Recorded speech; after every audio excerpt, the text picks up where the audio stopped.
નમસ્કાર મિત્રો, શ્રી યોગીરાજ વિદ્યા મંદિરમાં આપનું હાર્દિક સ્વાગત. હવે આપણે ભાગ 2માં ભારતનો વારસો જેની વાત કરતા કે જેમાં આપણે છેલ્લે સમજ્યા કે વારસાના મુખ્ય 2 પ્રકારો છે. એક પ્રાકૃતિક વારસો અને સાંસ્કૃતિક વારસો.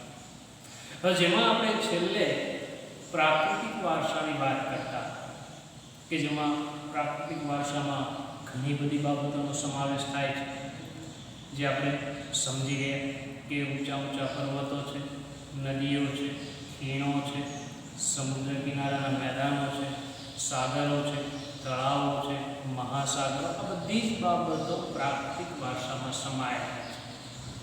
હવે એમાંના કેટલીક બાબતોનો અભ્યાસ આપણે અહીંયા કરવાનો છે. તો એમાં મુખ્ય 4 બાબતો છે.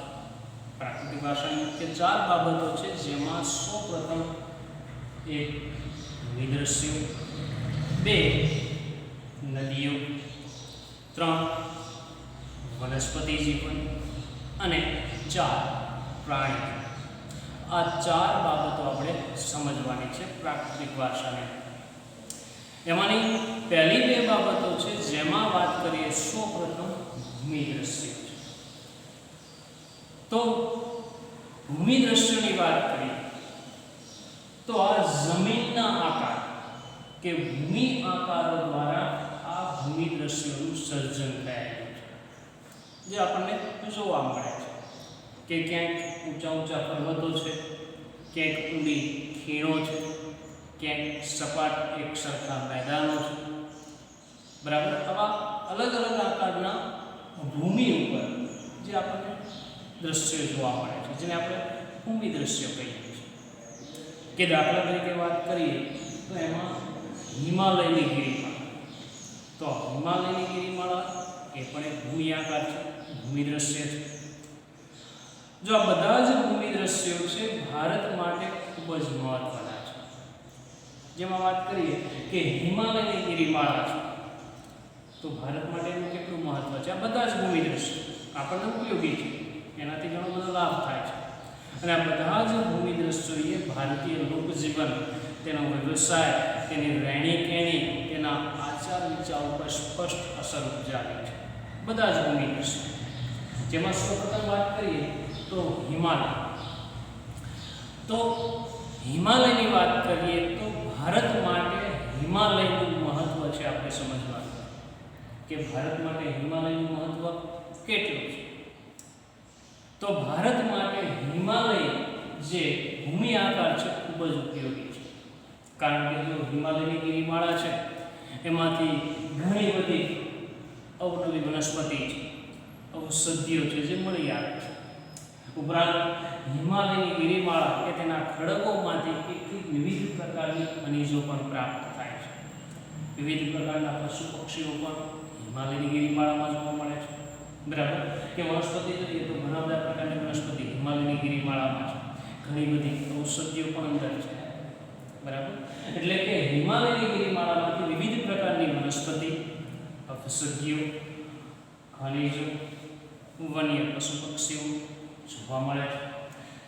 તેમજ હિમાલયની ઊંચાઈના કારણે, જો હિમાલય પર્વત છે એની ઊંચાઈ ઘણી બધી છે, તેની ઊંચાઈના કારણે એના શિખરો છે જો 12 માસ બરફથી છવાયેલા રહે છે. કે એના ઉપરના શિખરો છે એ શિખરો છે તો આપણે હિમાલયની ગિરિમાળાના શિખરો કહીએ તો આમ આકાશ સાથે વાળા આમ ઊંચા છે.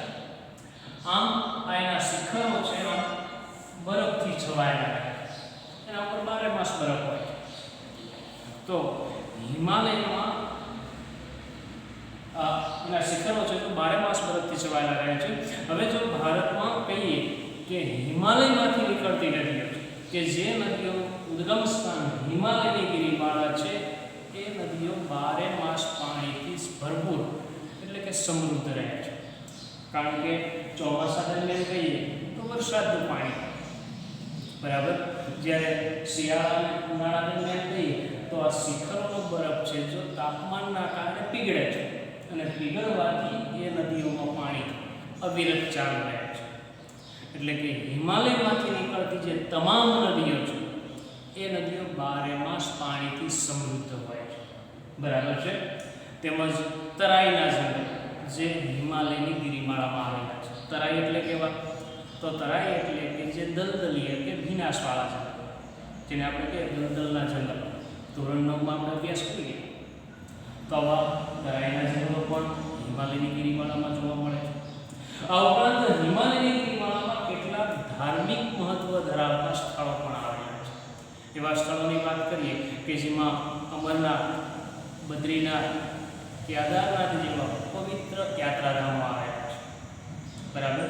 આ ઉપરાંત કેટલાક શિખરો પણ આવેલા છે, જેમ કે નંદાદેવી. તો પ્રસિદ્ધ શિખરો પણ હિમાલયની ગિરિમાળામાં આવેલા છે. તેમજ હિમાલયની ગિરિમાળા છે જો ભારત માટે કુદરતી સરહદ માટે જે ભારતને રક્ષણ પૂરું પાડે છે. આમ હિમાલયની ગિરિમાળાએ કે ભારતીય લોકજીવન, તેના વ્યવસાય, તેની રહેણી કહેણી ઉપર ગાઢ અસર ગુજારી છે. તો આથી કહી શકાય કે હિમાલયની ગિરિમાળા છે એટલે કે ભારત માટે હિમાલયનું મહત્વ છે ખૂબ જ અગત્યનું છે, બરાબર છે. આ ભૂમિ દ્રશ્યોની વાત. બીજો ટોપિક છે નદી. તો પ્રાકૃતિક વારસામાંથી નદીઓ પણ જોવા મળે છે. તો હવે નદીઓ વિશે પણ આપણે વાત કરીએ તો આપણને આમાં વિધાન પણ છે કે નદીઓને આપણે લોકમાતાનું બિરુદ આપ્યું છે. વિધાન સમજા. જો આ 2 માર્કનું ખૂબ જ આઈએમપી વિધાન છે, મોસ્ટ, બરાબર છે. બોર્ડમાં પૂછાય તેવું અવારનવાર આ પ્રશ્ન હોય છે. તો આ પ્રશ્ન પ્રત્યેક વિદ્યાર્થીએ પાકો પણ કરવાનો છે અને બાકી નોટમાં લખવાનો છે. તો નદીઓની વાત કરીએ તો નદીઓ છે પ્રાચીન કાળથી આપણને પ્રાકૃતિક માર્ગ પૂરો પાડતી રહી છે. પ્રાકૃતિક માર્ગ એટલે કેવો કે આપણને વાનરમાંથી માનવ બનાવવાની વિકાસ યાત્રા જો આ નદીઓએ પૂરી પાડી છે. કારણ કે જો આદિમાનવ છે નદી કિનારે વસવાટ, પાણીની જરૂરિયાત ત્યાંથી પ્રાપ્ત, શિકારની એ પણ નદી કાંઠે પ્રાપ્ત, કારણ કે ઘણા બધા પ્રાણીઓ છે પાણી પીવા માટે આવે. અને આદિમાનવ છે જે છુપાવે છે ત્યાં પાણી પીવા આવતા પ્રાણીઓ શિકાર કરીને ખોરાક ખાય. ત્યાર પછી ધીમે ધીમે ખેતીની શોધ થઈ, તો એ પણ નદી કિનારે ખેતી કરવા લાગી. તો આમ નદીઓ છે જે પ્રાચીન કાળથી આપણને પ્રાકૃતિક માર્ગ પૂરો પાડતી રહી છે. તેમજ આપણી પ્રાચીન સંસ્કૃતિઓની વાત કરીએ કે મોહેંજો-દડો અને હડપ્પા સંસ્કૃતિ કે જે સિંધુ અને રાવી નદીના કિનારે વિકસી અને પાલન પોષણ પામી. જેમ કે સિંધુ ખીણની સંસ્કૃતિ છે કઈ નદીના કાંઠે વિકસી? તો સિંધુ નદીના કાંઠે, બરાબર છે. તો આવી જ રીતે ભારતની પ્રાચીન સંસ્કૃતિનો વિકાસ જે નદીઓને આભારી છે, બરાબર.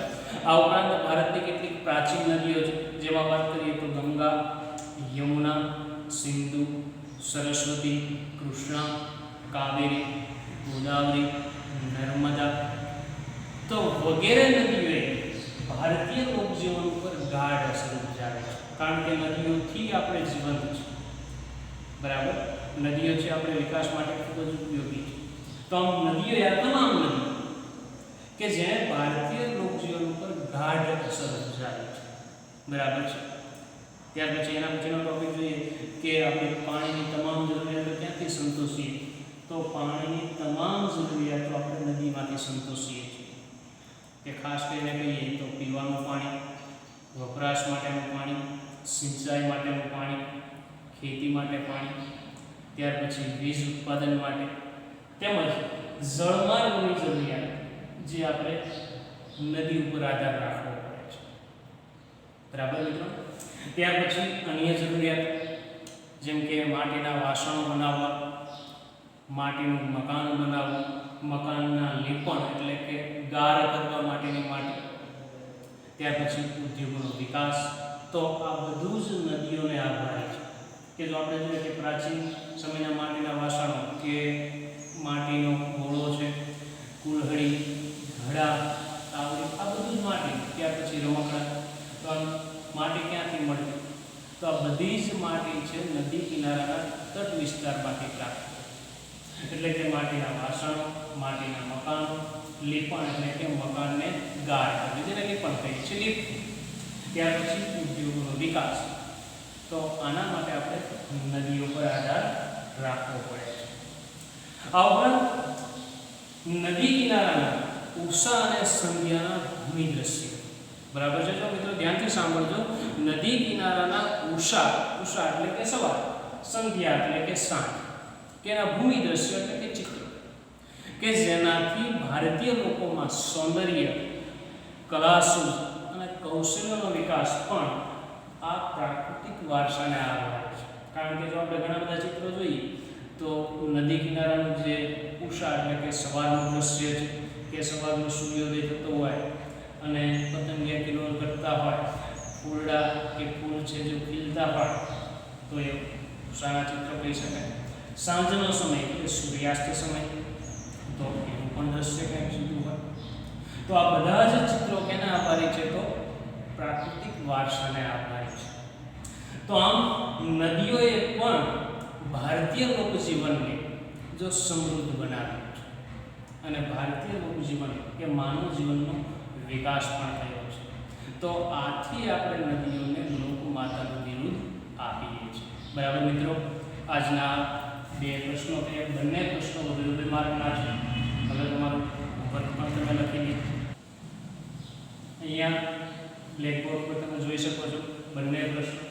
પહેલો પ્રશ્ન છે, ભારત માટે હિમાલયનું સ્થાન ઘણું મહત્વનું છે, વિધાન સમજાવો. બરાબર, આ પણ 2 માર્કનો અતિ ઉપયોગી પ્રશ્ન છે. ત્યાર પછી આ પાઠનો સૌથી મહત્વનો એટલે કે આઈએમપી પ્રશ્ન. બીજો પ્રશ્ન, આપણે નદીઓને લોકમાતાનું બહુમાન આપ્યું છે, શા માટે? એ પણ આપણે સમજીએ. બરાબર છે, આ બંને પ્રશ્ન અગાઉના પ્રશ્નો પાકી નોટમાં લખવા અને પાકા કરવા. આભાર.